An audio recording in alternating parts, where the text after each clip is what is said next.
Blue and gold macaws, thought era ararana, are well known for their intelligence, vibrant colors, and ability to mimic human speech.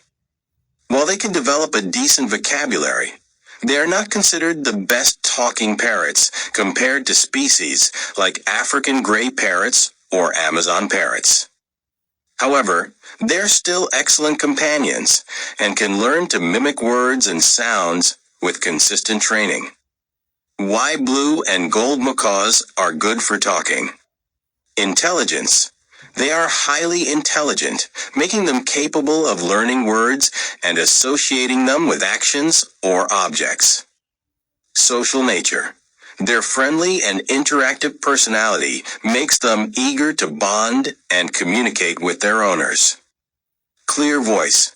They can produce a relatively clear and loud voice, which makes their speech understandable.